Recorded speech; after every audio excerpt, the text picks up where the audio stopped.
day after day. A standoff in a popular neighborhood has just ended. Hey guys, we have a live look. Police officers still on the scene. We never forget there's a person, family, and community behind every story. Families really are facing a lot of uncertainty. I don't understand why our kids have to suffer. Trooper Potts was shot in his shoulder, his hands, and his cheek. How has something like this changed your perspective on life? Every day at 5, 5:30, and 6 on WRAL News. We have breaking news on several fronts tonight. Thanks for joining us. I'm Gerald Owens. And I'm Deborah Morgan. We have team coverage on all of tonight's breaking news. Adam Owens is in Durham, where police are clashing with protesters. This is where one of the first smoke grenades were thrown by police earlier this evening. You mentioned this was supposed to be a very peaceful vigil, but police say something changed in the middle of this demonstration.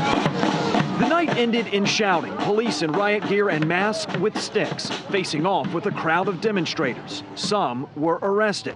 Smoke and eventually tear gas drifted through CCB Plaza in downtown Durham. We're marching. I want to say a few It all ended the same place where it started. Earlier in the night, a growing crowd brought candles, flowers, and signs. They surrounded the family of 17-year-old Jesus Huerta. Chuy is with us. My brother is always with us, and he will never leave our side. The teenager died last month in police custody. After being picked up on a warrant, officers say Huerta shot himself in the back of a police cruiser. Authorities say he was handcuffed at the time. They're still hiding whatever actually happened. Huerta's family and friends say they came for a peaceful vigil. Police were ready in force, though. A similar rally last month ended in vandalism at the police department. No violence, because his family got mad about that.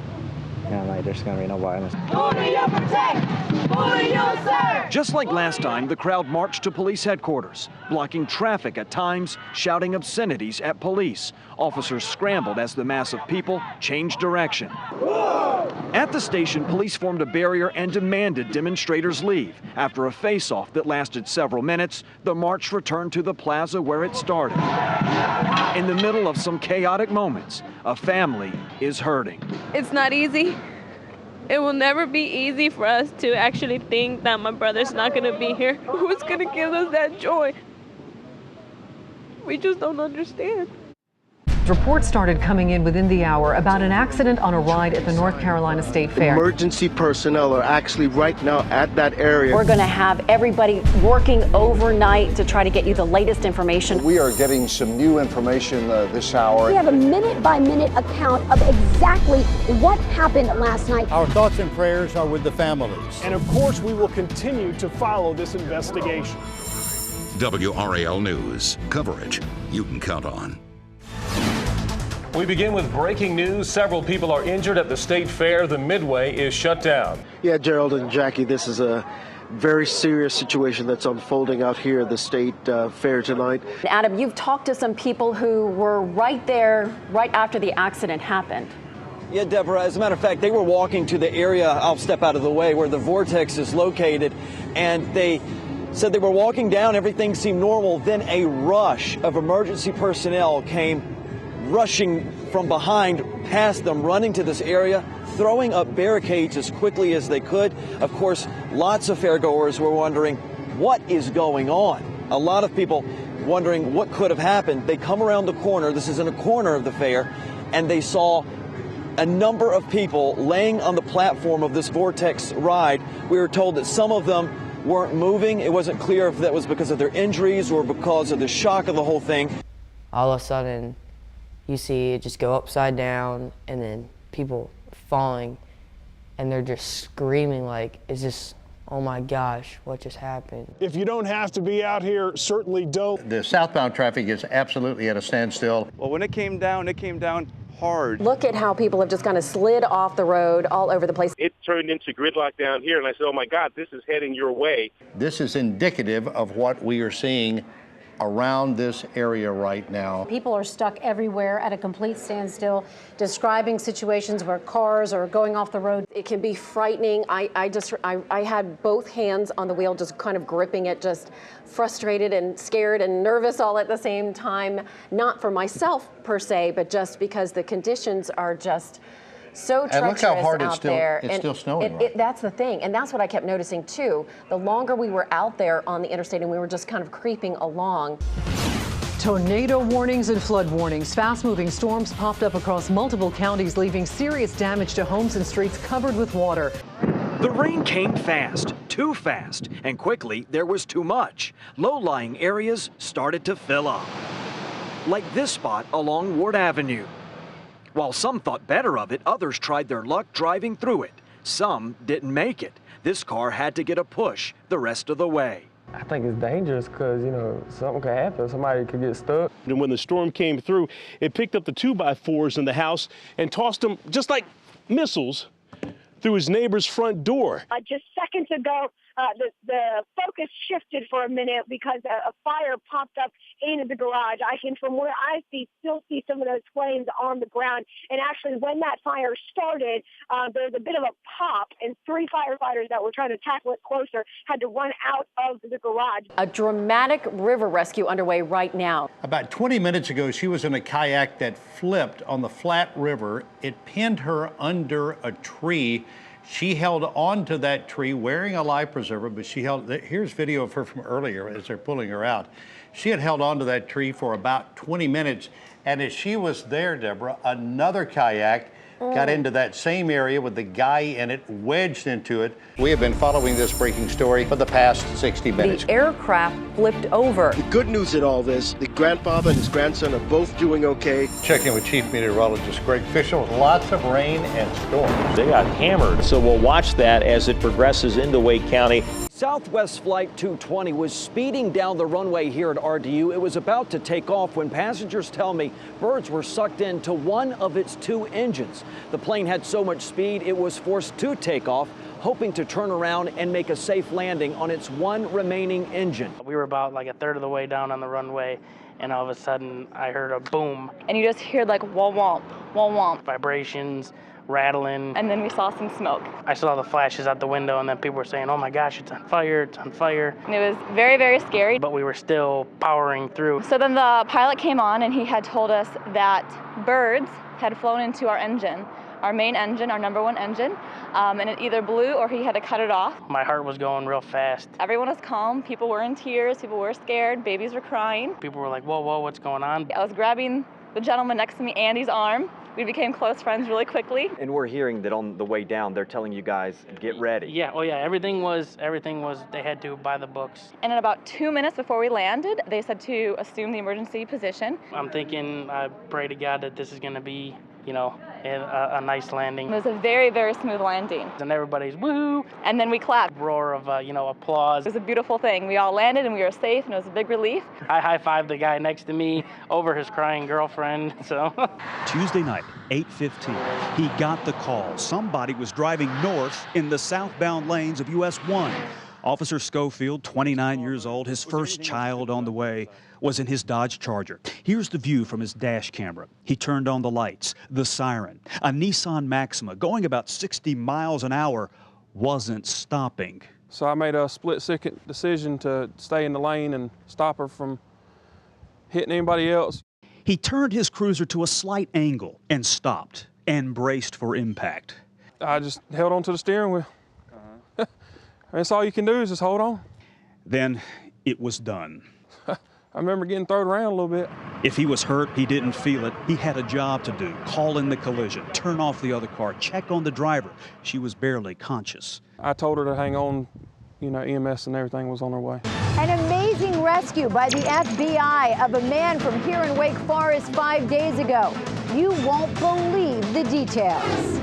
Now to a story that is making national headlines today. 5 days after he was kidnapped from his home and taken to an Atlanta apartment, a Wake Forest man is safe tonight. The FBI says his kidnapping was an elaborate plot. It appears to be directly related to his daughter's work as a Wake County prosecutor. Frank Jansen was reported missing on Saturday. The FBI rescued him last night from an Atlanta apartment just before midnight. David, what an unbelievable turn of events in the last 24 hours. Frank Jansen's nightmare started Saturday morning when he was kidnapped and shocked with a taser at the front door of his Wake Forest home. He spent 5 nights in the hands of a group of very dangerous people. Monday, Jansen's wife received a text message from kidnappers threatening his life and making demands.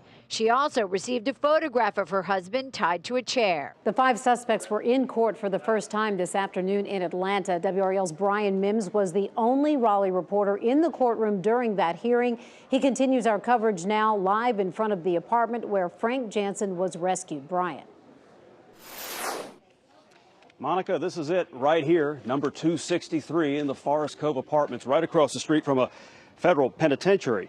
Oh my gosh, across from a federal prison, all this happened. Unbelievable. With a fractured neck, broken fingers, and stitches in her head, Joyce McNeil braved sweltering temperatures to tell her story.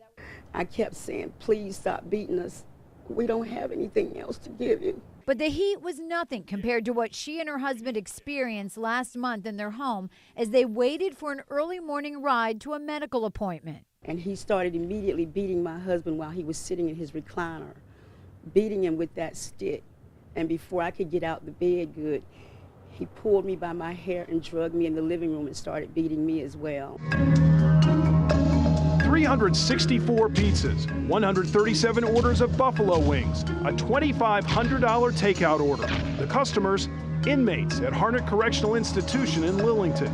It's all part of a fundraiser for the only all-inmate JC's chapter in the state. This type of activity, the fundraiser part of it, is about inmates doing something positive. Valerie Russell heads up the Department of Correction Rehabilitation Program. She says the charitable aspect of the Behind Bars food fundraisers outweighs the fact that inmates get a pizza and wing party. Between the service clubs, the programs that we offer, they're very interested and eager to give back to show the world maybe that they have changed and that they can change. The DOC argues the positive impact on the community and the inmates makes that food delivery worthwhile. The food part of it is not really the thing to focus on. It really is focusing on an opportunity to do a positive thing and make a contribution. But not everyone sees it that way. On the outside looking in, you know, pizza night in prison just doesn't look like it's appropriate. Day after day. It was for sure an emotional week as the drama played out in the courtroom. WRAL was there as the scene unfolded around 3 this morning. Come outside with your hands up your head. We are working to get you answers. You can count on us to be here and keep you updated. A man serving a life sentence is now a free man. For the last 20 years, we've been an innocent man. What an incredible story he has to share. More than 20-year battle. Oh, bless the Lord on my soul. There you can see his family, many of his family members. They drove up here from the Mount Olive area, and joining me live now is Mr. Larry Lamb himself. Thank you so much for your time after more than 20 years behind bars. Talk to me a bit about the last 20 years. What have they been like for you? Well, for the last 20 plus years, I've been an innocent man. Day after day. Right now, protesters are at the legislative building. Local issues. We are actually live in this protest happening right now. Local insights. The teachers are going, when am I going to be allowed to teach? A few demonstrators would march into the legislative building. They plan to hold hands. They plan to sing songs. They plan to speak some more, and they plan to stay, even after police asked them to leave. For that, they knew they would be arrested. This was the largest Memorial Monday yet, at least that's the way it looked. Thousands gathered for a rally and marched downtown, and just look at the size of the crowd. And Adam, the NCAE president was also arrested today. He was among those, Gerald, that's right. When he was at the rally speaking to the crowd of thousands earlier this evening, he actually held up a toothbrush and said he was ready to be arrested. I'm willing to be arrested for 95,000 teachers in North Carolina who have had their profession disrespected and dismantled. This movement continues to gather national attention. North Carolina NAACP President William Barber likens it to historic moments in the civil rights struggle. You can bust the solid South wide open, and if we change the South, we change the nation. Here we are, retracing the steps of Dr. Martin Luther King. You're the only North Carolina station that I've spoken to. As millions of people around the world say goodbye to Nelson Mandela, WRAL's David Crabtree brings the story home from South Africa. Stories of sacrifice and special tributes to Mandela's life. Live reports start tonight at 5 on WRAL News. There was also singing and dancing inside this Johannesburg restaurant. All of the waitstaff wore black today, honoring their former president with this song of faith. He's been sick for so long, and now it's time to let him go and rest. He's done a lot for us. We are all united now because of that.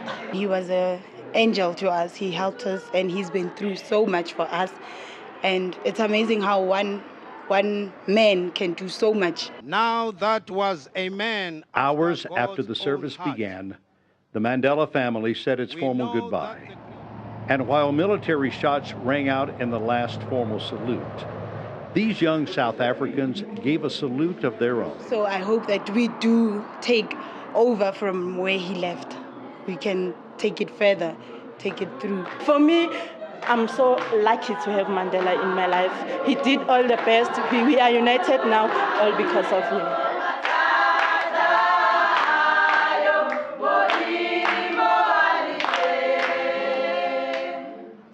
We never forget there's a person, family, and community behind every story. She barely had any food left. You offered to help. North Carolina is a lot of great people with big hearts. Dawson is not like any of his friends, and that's just fine with him. I can do one that anybody else can do too. They served our country and now they need help. It's a beginning of healing. An amazing sight. So touching, so well deserved. Every day at 5, 5:30, and 6 on WRAL News. Zora has a rare, hard-to-treat, debilitating form of epilepsy known as Dravet syndrome, for which there is no cure. You start losing hope, and then you hear there's something out there that changes it, but it's illegal. It's illegal in North Carolina, not here in Colorado, where there's a medicine showing great promise in children just like Zora. It's an oil extracted from a specially grown marijuana plant. What I want to give Zora can't be abused. It doesn't have the part that gets you high. We would just want to be able to have the oil here legally. Zora's parents just want their daughter to have a chance for a better life. She doesn't have time. She doesn't have time to wait. Tomorrow can be her last day. WRAL is here to help you answer your questions about the Affordable Care Act. The phones have been ringing nonstop. This is about helping people through a very complex issue. More than 550 people called in just 2 hours. We should be warned that this could happen. There should be some kind of safety warning. WRAL investigates dangerous reflections from energy-efficient windows. That's the beam. Melting cars and homes throughout local neighborhoods. Here's the kicker. Home builders are required to install them. All builders are using these windows. Yep. No one's taking responsibility and kind of getting the runaround. While builders and manufacturers point their fingers at each other, I'm standing up for you. WRAL investigates, Monday at 5:30. This is a beautiful piece of artwork made entirely out of ice. And of course, it's dangerous out here. This ice desk wouldn't be here if our temperatures weren't bitterly cold. I want to go ahead and toss it on over to Adam Owens in Roxborough. Layla, you didn't throw it quite far enough. I stand corrected. Clear the slopes, on your mark, get set, go! Sledding Hill opened about 15 years ago. And it's been downhill ever since. Wait, I got a late start. Woo! There's a slow spot right there. And it's Stu, and then me.